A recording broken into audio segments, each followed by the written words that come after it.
Pesimis, cemas akan dunia, putus asa dalam hidup, hilang harapan akan masa depan. Semua itu tercemin dalam hidupnya. Dia terlahir dari keluarga orang kaya, dibesarkan tanpa kasih sayang dari keluarganya. Lalu, terjadi kecelakaan, dan dia kehilangan segalanya. Dari ibunya, kebebasan tangan kanannya, dan juga harapan ayah padanya. Karena tangan kanan cowok itu sudah tidak berfungsi lagi. Artinya dia sudah tidak dibutuhkan di keluarga Shima, dan menyuruh anaknya pergi dari hadapannya. Dia diusir ke sebuah villa di pegunungan Chiba. Untuk bertahan hidup saja sudah susah. Apa dirinya akan mati dalam kesepian? Akankah tikar ini akan menjadi peti mati baginya? Adegan berganti ke gadis kecil yang sedang berjalan melewati dinginnya salju. Untuk menghilangkan dingin malam itu, dirinya mencoba bernyanyi sambil menuju ke sebuah tempat. Menurut lelaki ini hidupnya sudah berakhir di usia 17 tahun. Cahaya yang menerangi masa depannya tidak bisa dia lihat. Tak akan mungkin, walaupun sedikit saja. Mungkin lebih baik dirinya tidur selamanya seperti ini tanpa bangun. Ada seorang datang ke rumah lelaki itu. Sang lelaki itu bertanya dalam hati, siapa yang datang malam-malam bersalju di pergunungan begini? Segera dia membuka pintu rumahnya. Lelaki itu bernama Tamahiko, sedangkan gadis itu bernama Yuzuki. Dia datang ke sini untuk menjadi istri Tamahiko. Tamahiko berpikir, pasti gadis ini dijual karena orang tuanya berutang pada ayahnya. Tamahiko tidak habis pikir pada ayahnya. Dirinya yang sudah enggan hidup begini malah dikasih pengantin. Tamahiko mengantar Yuzu ke salah satu kamar, dan meminta Yuzu memakai kamar ini sesukanya. Menurut Tamahiko ini tidak ada artinya. Pagi harinya, Tamahiko masih juga tidak bisa tidur. Akan tetapi dia dikejutkan oleh Yuzu yang sedang bersih-bersih rumah di pagi hari ini. Terlihat cuaca yang cerah. Salju semalam juga sudah mulai mencair. Yuzu bertanya, apa mau cuci muka dulu? Dan biarkan aku bantu. Tamahiko bisa melakukan sendiri. Walaupun begitu Yuzu ingin berguna untuk Tamahiko. Jadi biarkan dirinya merawat Tamahiko. Yuzu melihat kantung Tamahiko sangat tebal, membuat Tamahiko malu-malu, dan meminta Yuzu jangan pedulikan dirinya. Walaupun begitu Yuzu sudah menyiapkan sarapan pagi untuk Tamahiko. Setelah Yuzu ada di rumah ini, Yuzu mempunyai badan yang kecil, gesit, irit, dan kuat.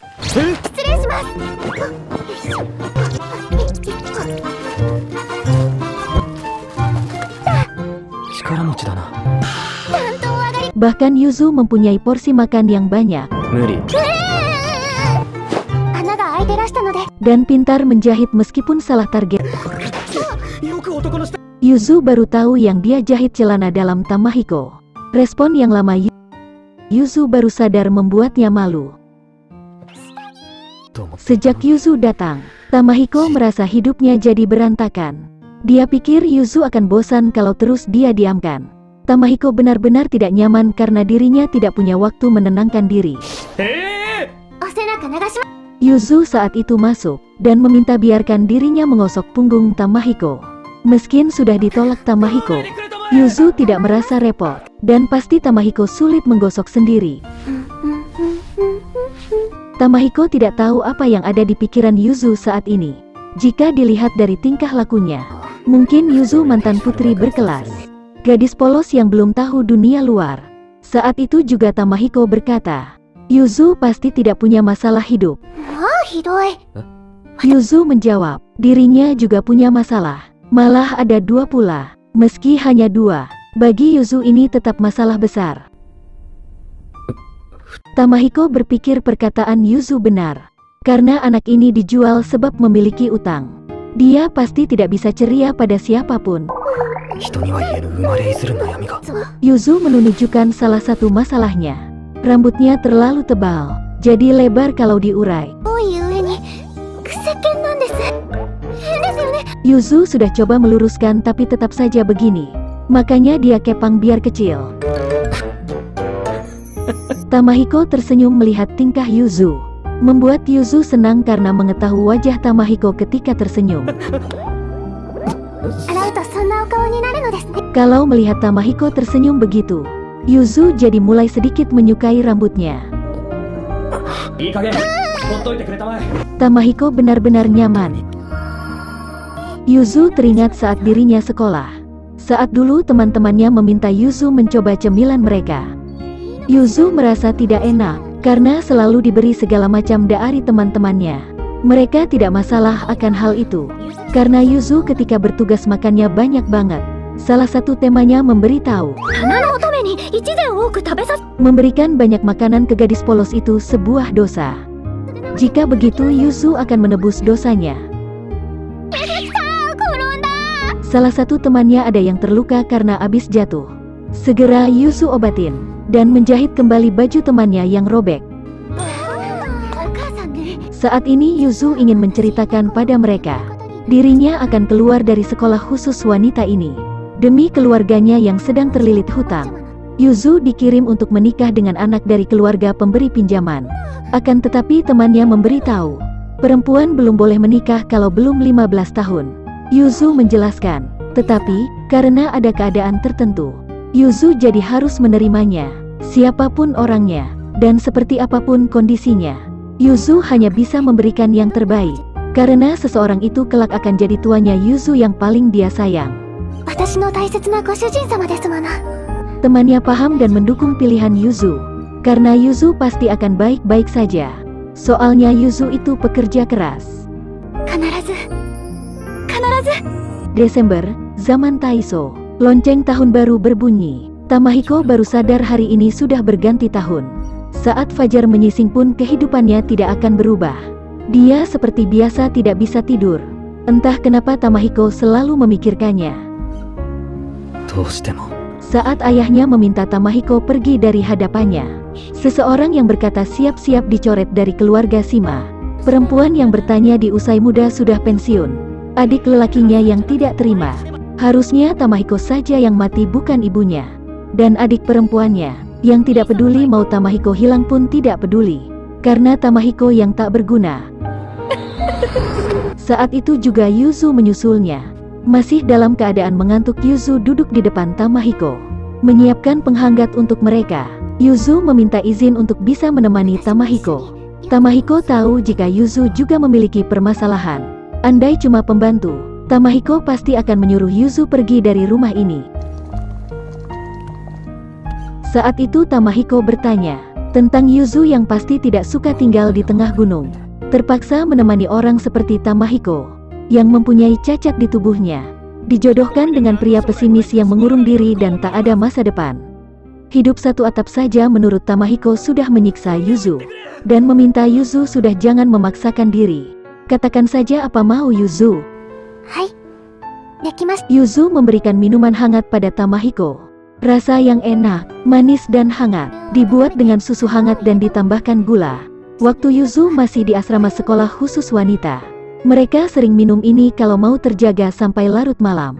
Di sana Yuzu sering mengobrol dari soal apapun, sampai bernyanyi bersama.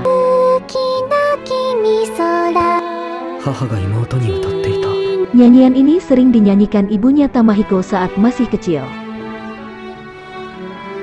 Tamahiko sudah tidak terpikirkan untuk pergi sekolah. Apalagi kondisi tangannya begini, yang ada cuma perasaan pahit. Tamahiko sudah muak dari tidak dibutuhkan oleh siapapun, atau disakiti oleh siapapun. Setiap malam Tamahiko selalu berpikir, lebih baik tidak usah bangun lagi. Kalau Tamahiko mati pun, tidak akan ada yang merasa sedih.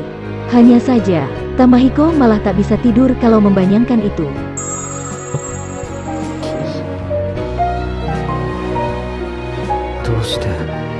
Tamahiko tidak paham kenapa Yuzu sangat baik padanya.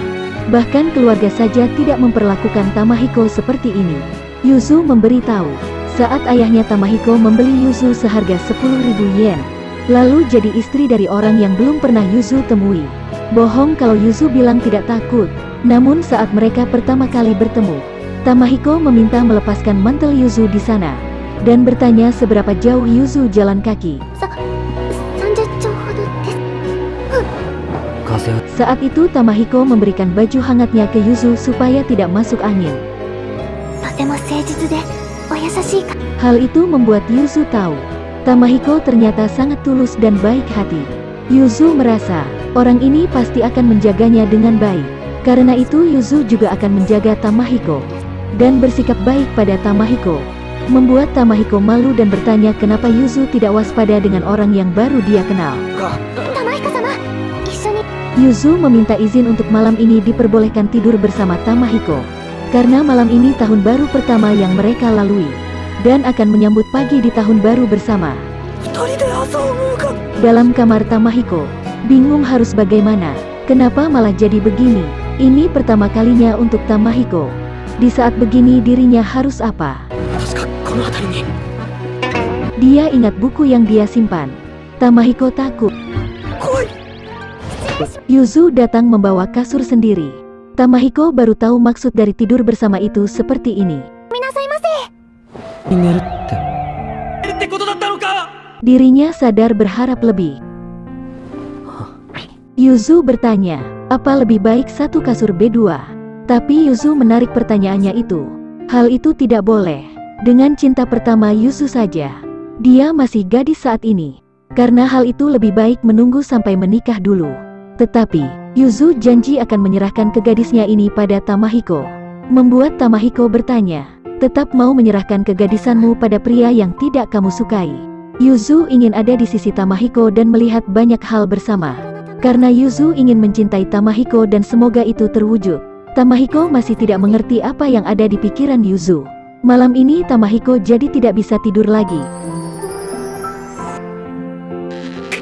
Pagi harinya, Yuzu memberi selamat tahun baru dan memberitahu sarapannya sudah dia siapkan. Berharap Tamahiko cocok dengan makanan buat Yuzu. Sup hangat. Yuzu pikir kalau hanya makanan tahun baru, pasti akan membosankan. Tamahiko masih memikirkan perkataan Yuzu kemarin. Hak itu membuat dirinya merasa tidak nyaman. Tamahiko adalah orang pesimis yang membenci semua hal dalam hidupnya. Tidak ada pengecualian, apalagi kalau harus mencintai Yuzu.